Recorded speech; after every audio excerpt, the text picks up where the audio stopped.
Hello everyone, welcome to lecture 2 of Geotechnical Engineering.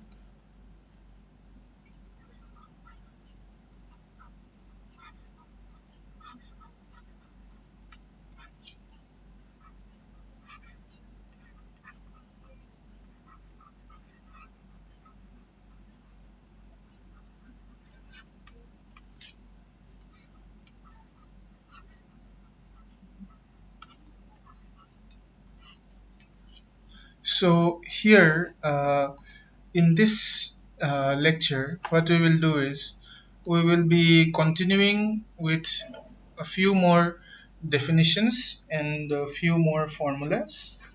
So let us start with uh, the formula for percentage air voids.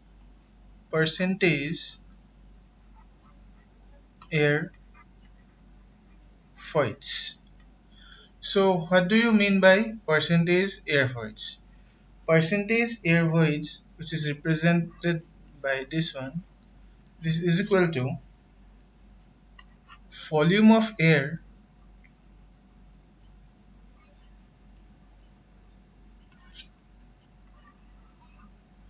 by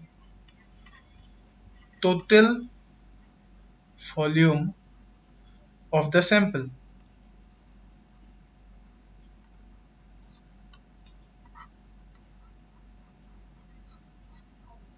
and it is multiplied by 100 because we take it in percentage. So if we write it symbolically,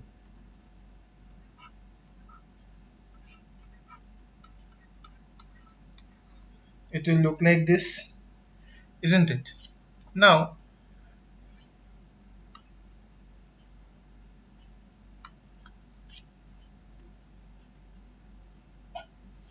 since we have got this formula, so we can also write it in this manner.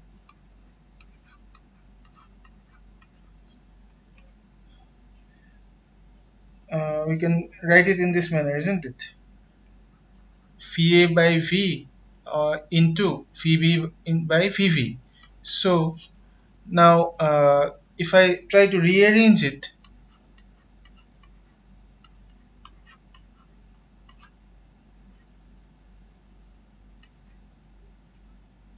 then what we get?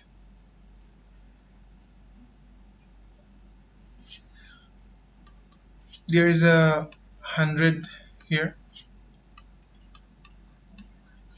Again,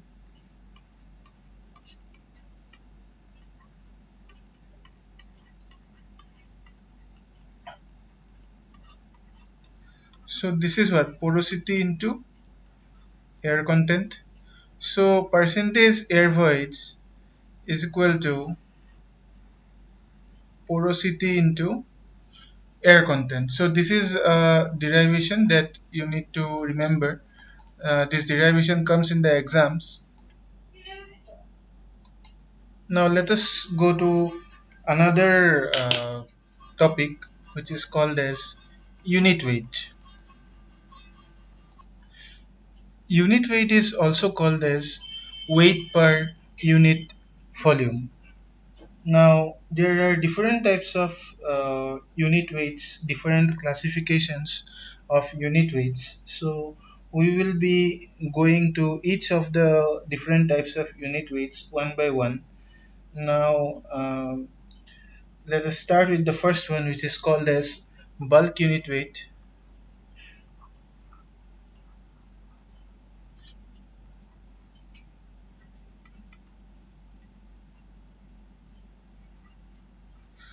So now for bulk unit weight or any other unit weight, you need to keep the phase diagram in mind.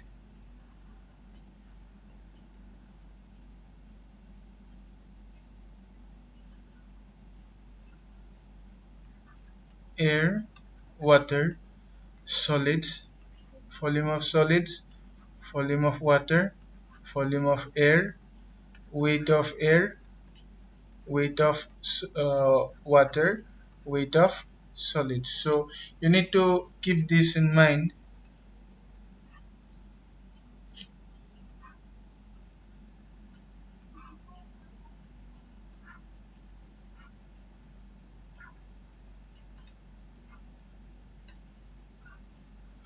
So now bulk unit weight will be the total weight by total volume.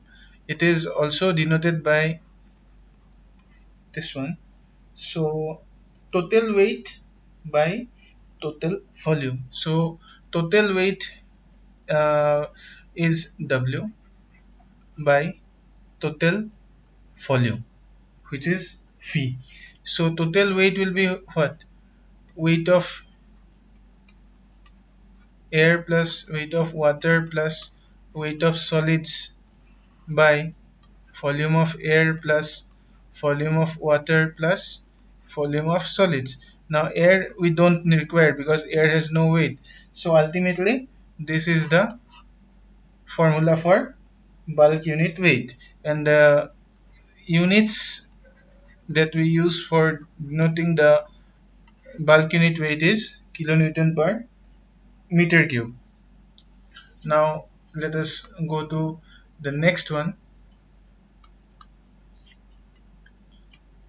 The next one is called as the dry unit weight,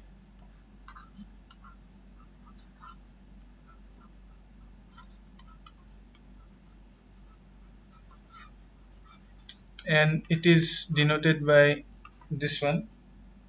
Okay, so dry unit weight is equal to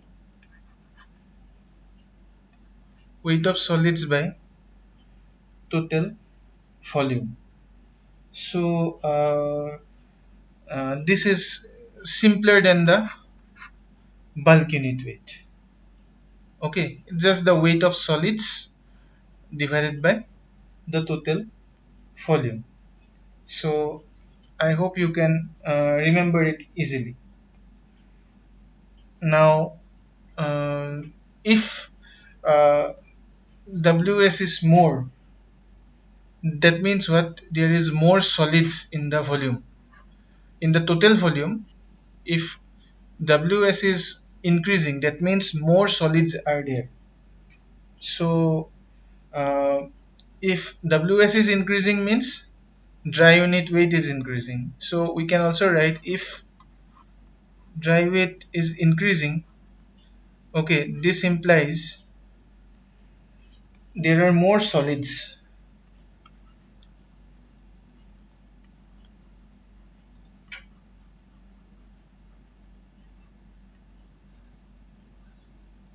That's why WS will be more, isn't it? If there are more solids, then only WS is more, and then only dry unit weight will be increasing. So this is very simple to understand.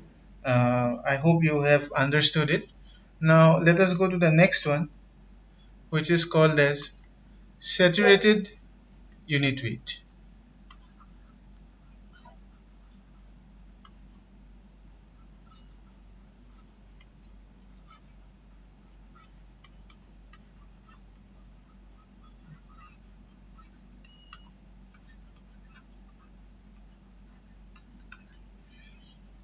So this is the weight of a fully saturated soil sample to its total volume. So you can write down the definition. The definition you can write down. It is the ratio of the total weight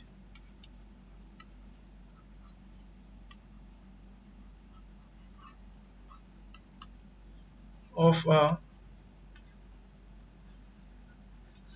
fully saturated soil sample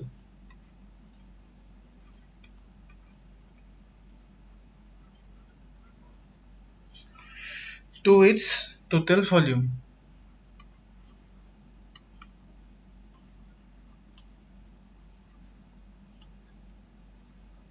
So fully saturated soil sample means what? If this is the phase diagram, fully saturated means there is no air, there is only water and solids. So there will be volume of water and volume of solids. Then there will be weight of water and weight of solids. So um, this is same to the volume of voids, isn't it? The voids is totally filled with water, fully saturated.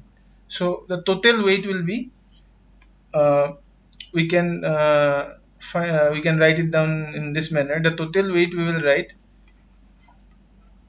W saturated, which is equal to WW plus WS, weight of water plus weight of solids, divided by total volume, which is this one.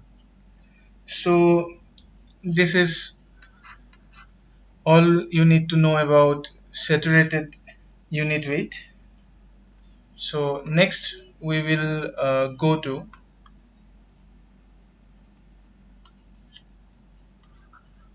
submerged unit weight. Submerged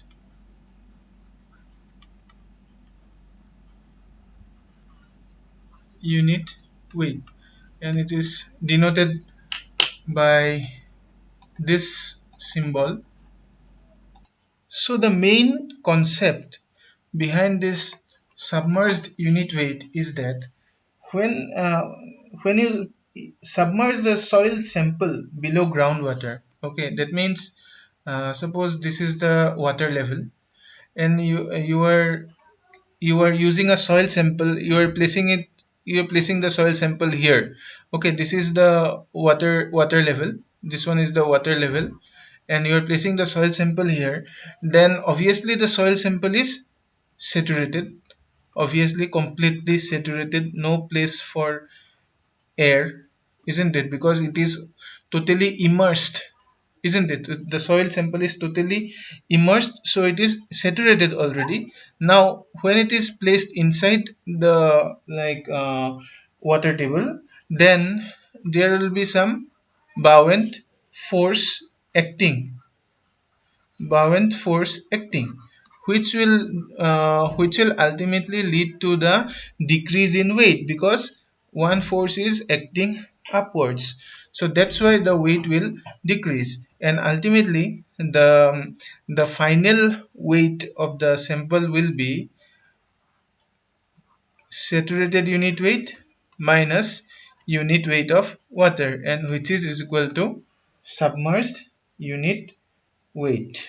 So this is the concept of submerged unit weight: saturated unit weight minus unit weight of water.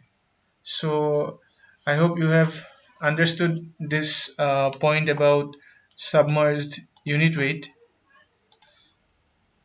Now unit weight of water, for calculation, unit weight of water will be taken as 9.8 kilonewton per meter cube. Okay, so now these are the unit weights that you need to understand. I will not say memorize, don't memorize, try to understand. Bulk unit weight, then dry unit weight, saturated unit weight, submerged unit weight. Please try to understand. Then let us go to the next topic, which is called as specific gravity. Specific gravity. Now here it will be specifically for solids. So solids means what? In this phase diagram,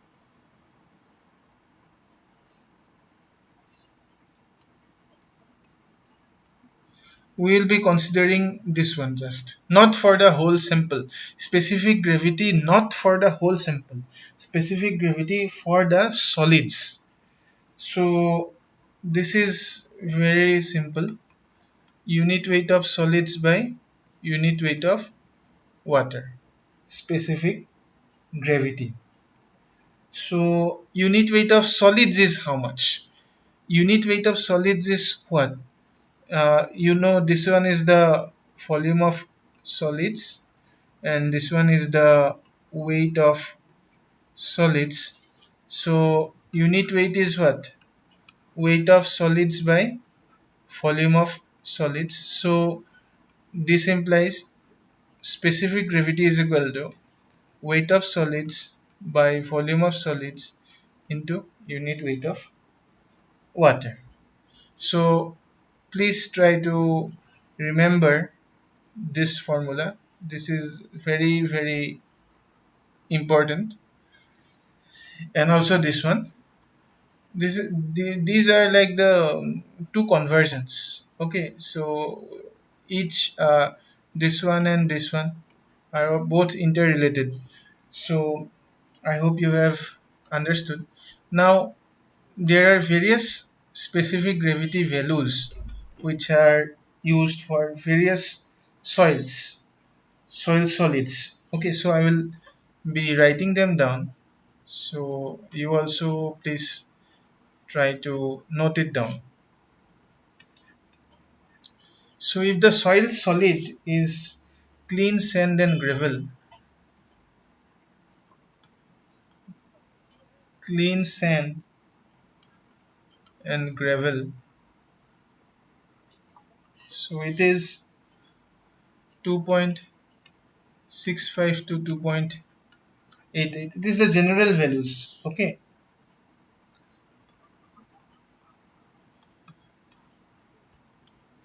Silt and silty sands, this 2.66 to 2.7. Inorganic clays,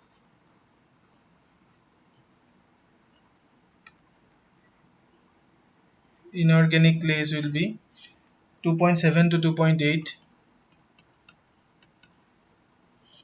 Then soil high in mica or iron,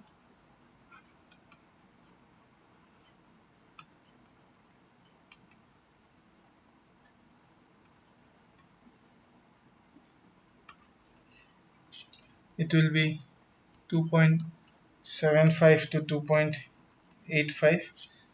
Then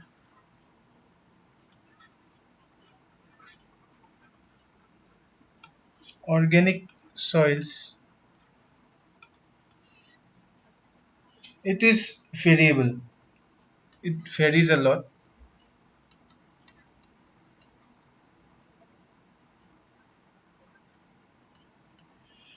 May sometimes maybe less than 2. So please try to go through it.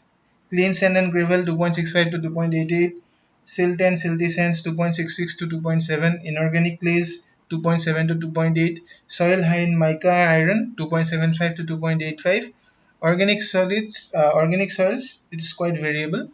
So I hope you have got the point. Now please make it a point to remember this. Now let us go to some important relationships between various terms.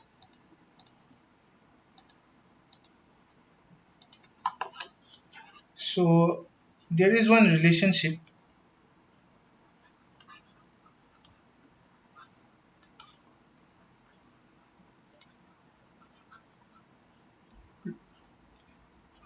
between weight of solids and total weight. So weight of solids and total weight. So the relation will be weight of solids is equal to total weight by 1 plus moisture content. So this one is the first relationship. Weight of solids is equal to total weight divided by 1 plus moisture content. So just for your revision, air, water, solids, this one is the weight of solids and this one is the total weight. And moisture content was what?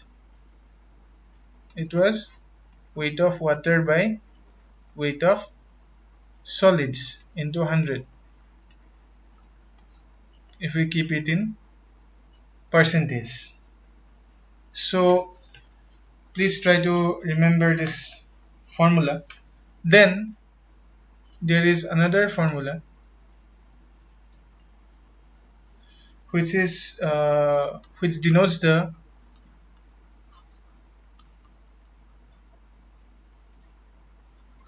relationship between void ratio, moisture content, specific gravity of solids, and degree of saturation. Degree of saturation we have already studied.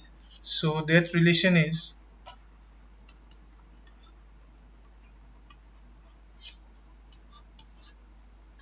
this is also a very very important formula. It comes frequently in the competitive examinations when you will be sitting for jobs.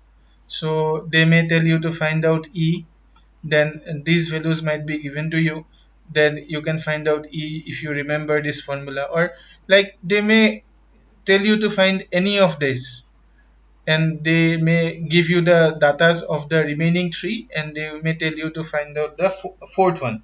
So this, please remember, sometimes it is also written in this manner, like this. So please remember this one.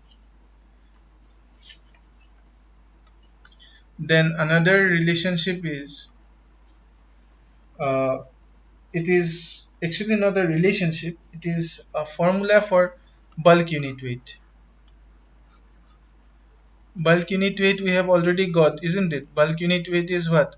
Total weight by total volume, isn't it? Total weight by total volume. So this can also be represented in this manner.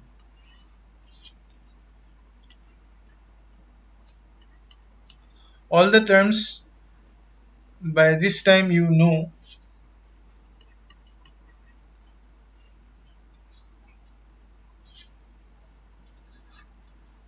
So this is one formula for bulk unit weight, which also shows the relationship of bulk unit weight with different elements like void ratio, degree of saturation, specific gravity of soil solids, then unit weight of water. So suppose sometimes some of these values are given. Using these values you can find out the bulk unit weight.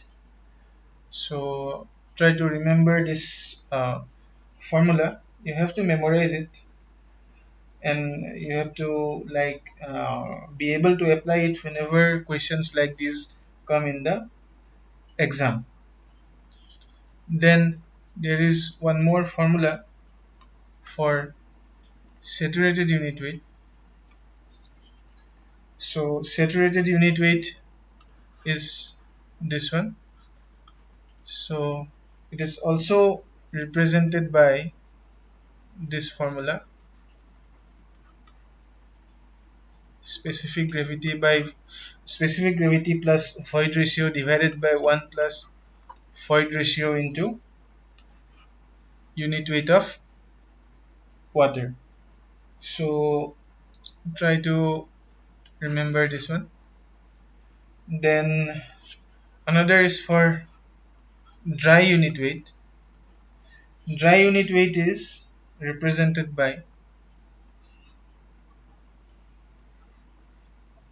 specific gravity of solids into unit weight of water by 1 plus moisture content into specific gravity of solids. So this is the relation.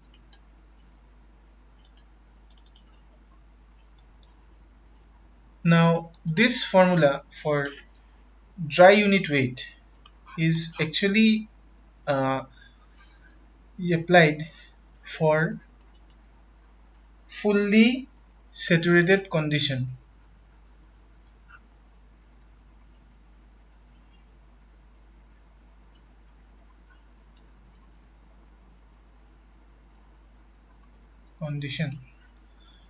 So for normal condition, what should be the formula for normal condition? This is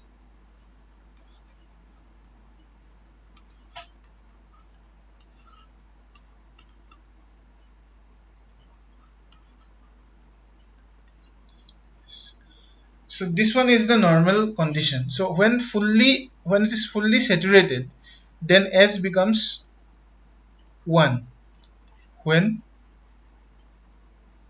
fully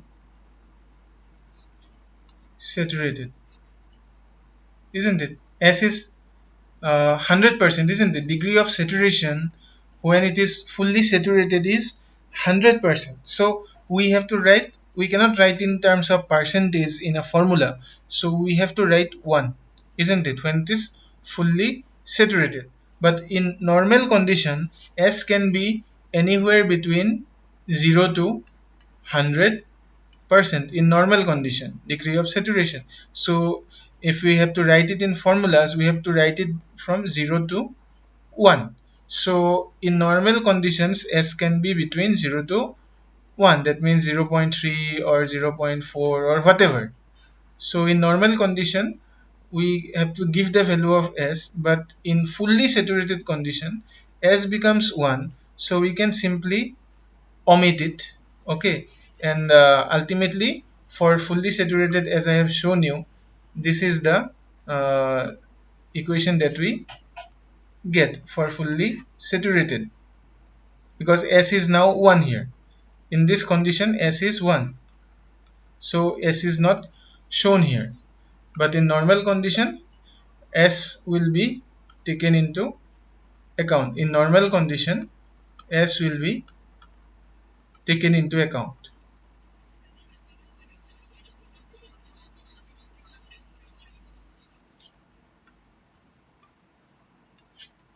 S in normal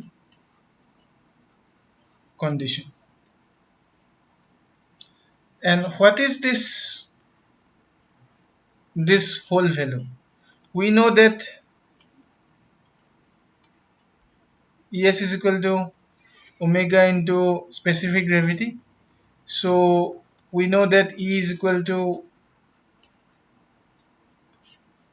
so we can replace this term by E, isn't it? So what we can write?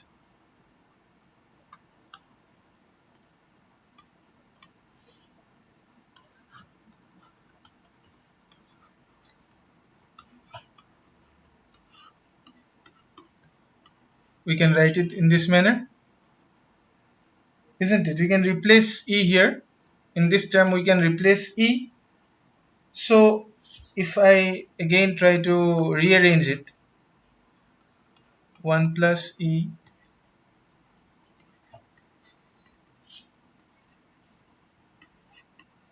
we can write it like this.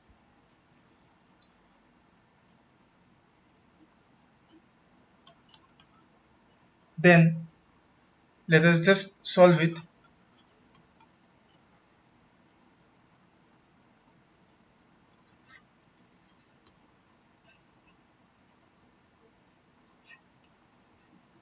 We can write it then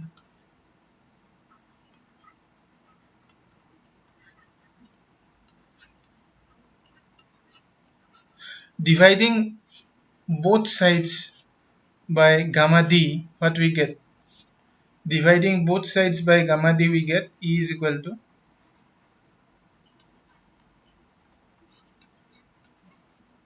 -1. So this is also one relation that you have to remember. It comes in the exams. So that is all for today. So now your assignment is that you have to write down the formulas, and starting from the bulk unit weight, you have to write down the formulas of each of the term that we have discussed, and you have to write down the relationships also, and you have to just give me the submit it, take the image. That means ultimately you have to write down the notes of this whatever I have taught in this class. Write down the notes, try to understand, and click the image and submit it in Google Classroom. I will write down the link in the Google Classroom after this video, and you submit it there. And any doubt, you can post it in the comment section of the YouTube video, or you can also ask the doubt in the Google Classroom also, no problem. So thank you very much.